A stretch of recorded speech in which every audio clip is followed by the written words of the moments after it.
जय श्री श्याम दोस्तों। क्या आपने कभी किसी ऐसे इंसान की कहानी सुनी है जो किस्मत से नहीं सिर्फ और सिर्फ बाबा श्याम की कृपा से लकी बना। एक लड़का जिसे घर वालों ने बहुत समझा, भाइयों ने ठुकरा दिया और हालातों ने जिंदगी की हर राह बंद कर दी, लेकिन जब उसका सहारा कोई नहीं बना तब खुद खाटू धाम के राजा ने उसका हाथ थामा। ये कहानी है लकी की, जो कभी रेगिस्तान की धूल में गुम एक साधारण मजदूर था, लेकिन बाबा श्याम के आशीर्वाद से एक ऐसा चमत्कारी उदाहरण बन गया जिसे सुनकर आपकी रूह कांप जाएगी और आंखें भर आएगी। अगर आप कभी टूटा महसूस करते हैं, अगर आपको लगता है कि अब कोई रास्ता नहीं बचा, तो ये कहानी सिर्फ आपके लिए है, क्योंकि जब इंसान हार मान ले तब बाबा श्याम उसका युद्ध लड़ते हैं। स्वागत है आपका भक्ति वाइब पर, जहां हम आज आपको मिलाएंगे उस लकी से जिसे भगवान ने अपनी कृपा से बसा दिया जब पूरी दुनिया ने उसे उजाड़ दिया। राजस्थान के एक छोटे से गांव नीमका थाना में रहने वाला लकी सिर्फ नाम से ही लकी था। किस्मत तो जैसे उसके हिस्से आई ही नहीं थी। एक बेहद साधारण परिवार में जन्मा लकी बचपन से ही संघर्षों से घिरा हुआ था। पिता राजमिस्त्री का काम करते थे और माँ घर घर जाकर झाड़ू पोछा करती थी। 3 बहनों का इकलौता भाई लकी बचपन से ही हर जिम्मेदारी अपने कंधों पर उठाए चलता था। स्कूल जाने का मन तो बहुत होता, लेकिन पेट की भूख और घर की हालत उसे कब जिम्मेदार बना गई ये उसे भी नहीं पता चला। 8वीं कक्षा के बाद किताबें छूट गई और हाथ में पकड़ी गई मजदूरी की बेलची। उसकी आंखों में कई सपने थे, लेकिन सपनों को पूरा करने की नहीं, 2 वक्त की रोटी कमाने की दौड़ थी। जब कोई और बच्चा स्कूल से आकर माँ से खाना मांगता था, तब लकी चुपचाप पानी पीकर सो जाता था। लकी 18 साल का हुआ तो गांव के एक ठेकेदार ने उसे शहर में ले जाकर काम देने का वादा किया। नई उम्मीदों के साथ वह जयपुर आया। वहां उसे एक इमारत निर्माण साइट पर काम मिला। सुबह 6 बजे से रात 10 बजे तक बिना थके ईंट पत्थर ढोता। महीना बीता, लेकिन तनख्वाह नहीं मिली। जब मांगने गया तो ठेकेदार ने कहा, काम अच्छा नहीं करता, पैसे कट गए, और अगले दिन उसे काम से निकाल दिया गया। जेब में 1 रुपया भी नहीं था। वापसी का किराया नहीं, खाने को रोटी नहीं। एक रात सड़क किनारे फुटपाथ पर बैठे बैठे उसकी आंखों से आंसू बहने लगे। तभी पास से एक बाबा जी गुजरे, जिनके हाथ में श्याम बाबा की तस्वीर थी। उन्होंने तस्वीर लकी को थमाई और बस इतना कहा, बेटा, जब कोई नहीं सुनता तब श्याम सुनता है, बस एक बार मन से पुकारना।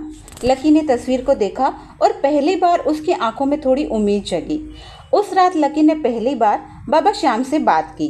कोई बड़ी मांग नहीं थी, सिर्फ एक छोटा सा सवाल पूछा, क्या आप मेरी सुनोगे? अगली सुबह उसे पास के ही एक ढाबे में काम मिल गया। रोटी भी मिलने लगी और थोड़ा पैसा भी। अब वो रोज काम से आने के बाद बाबा की तस्वीर के आगे बैठता और चुपचाप सब कहता। उसे अब लगने लगा था कि कोई तो है जो उसकी सुनता है। धीरे धीरे ढाबे में उसने काम के साथ इज्जत भी कमाई। मालिक उसे बेटे जैसा मानने लगा, लेकिन किस्मत की रेखाएं जब तक बाबा श्याम खुद न बदले तब तक नहीं बदलती। एक दिन ढाबे में आग लग गई, सारा सामान जल गया। मालिक को हार्ट अटैक आ गया और लकी फिर से सड़क पर था। गांव लौटने पर उसके पिताजी ने कहा, बेटा, दुबई में सब बहुत कमाते हैं, तू भी अब दुबई जा, वहाँ के मजदूर भी यहाँ से लाखों कमाते हैं।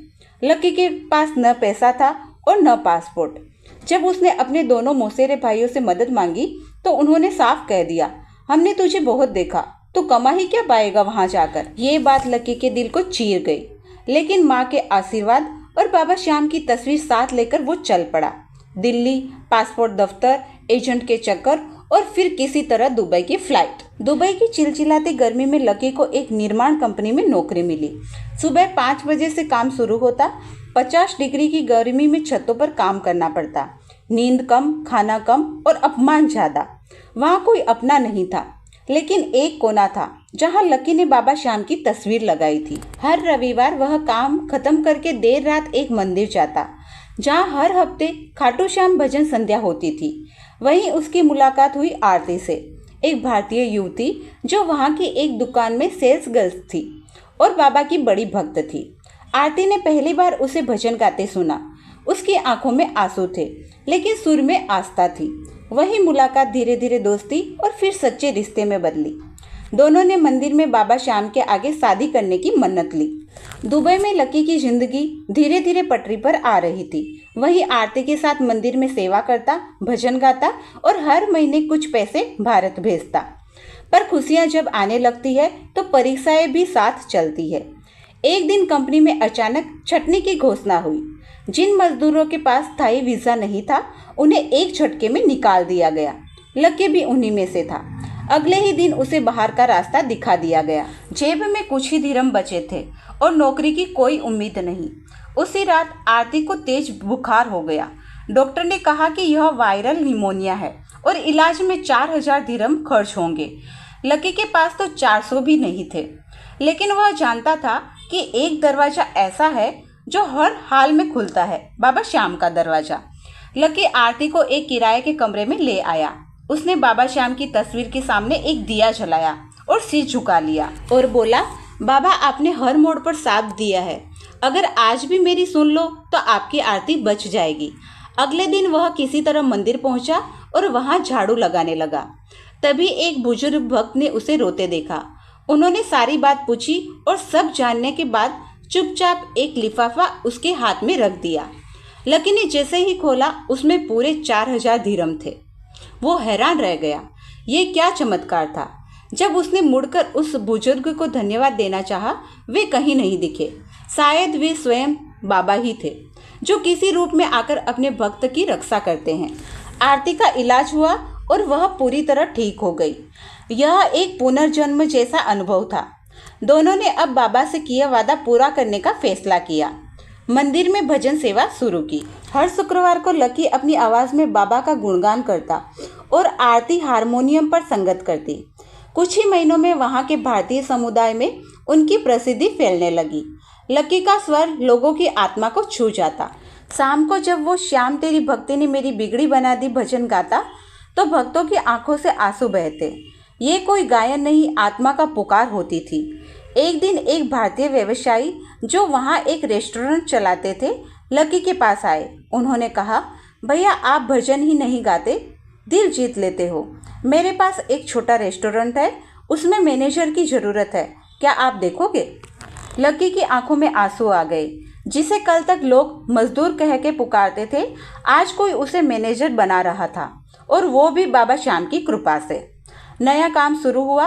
अब लकी महीने में दुगनी आमदनी करता था। आरती भी दुकान पर काम करने लगी और साथ में दोनों मिलकर हर शनिवार को एक मुफ्त भंडारा कराते, श्याम बाबा के नाम पर।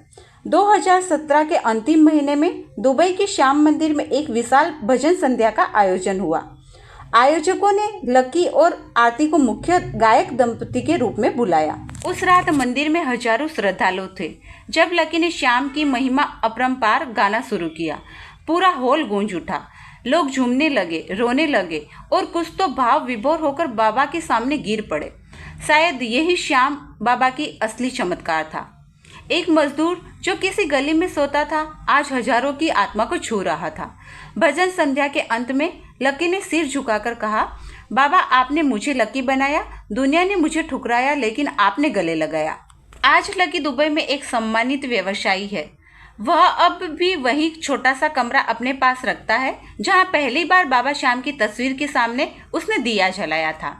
हर साल वह अपनी पत्नी आरती और बच्चों के साथ खाटू श्याम के दर्शन करने आता है। वहां की धूल भी वह अपनी आंखों से लगाता है, क्योंकि उसे पता है उसी धूल में उसकी किस्मत लिखी गई थी। उसने अपने गांव में एक मंदिर भी बनवाया है जहां हर एक गरीब को भरपेट खाना मिलता है और एक बात सिखाई जाती है, कभी मत टूटो, क्योंकि जब सब दरवाजे बंद हो जाते हैं तब बाबा श्याम का दरवाजा खुलता है। ये कहानी सिर्फ लकी की नहीं है, ये कहानी हर उस इंसान की है जो अकेला है, टूटा है, लेकिन हार नहीं मानता, क्योंकि बाबा श्याम की दुनिया में हारने वाले नहीं, हार से लड़ने वाले चमत्कार पाते हैं। आज लकी के पास सब कुछ है, घर, सम्मान, परिवार और सबसे बड़ी दौलत विश्वास और भक्ति, और ये सब उसने पाया सिर्फ एक चीज से, बाबा श्याम के चरणों में समर्पण से। दोस्तों, अगर आपके जीवन में भी अंधेरा है तो बस एक दिया जलाइए बाबा श्याम के नाम का, देखिएगा कैसे आपकी किस्मत भी लकी बन जाएगी। अगर ये कहानी आपके हृदय को छू गई हो तो इसे जरूर साझा करें उन लोगों के साथ जो किसी चमत्कार की राह देख रहे हैं। मिलते हैं अगली कथा में सिर्फ भक्ति वाइब पर, जहाँ हर कथा एक नया प्रकाश लेकर आती है। आप अपनी कहानी हमें ईमेल में साझा करें और ये श्याम परिवार का हिस्सा बने। मिलते हैं ऐसी ही भक्तिमय और चमत्कारिक कहानी के साथ में अगले वीडियो में। तब तक के लिए जय श्री श्याम, हारे के सहारे की जय हो।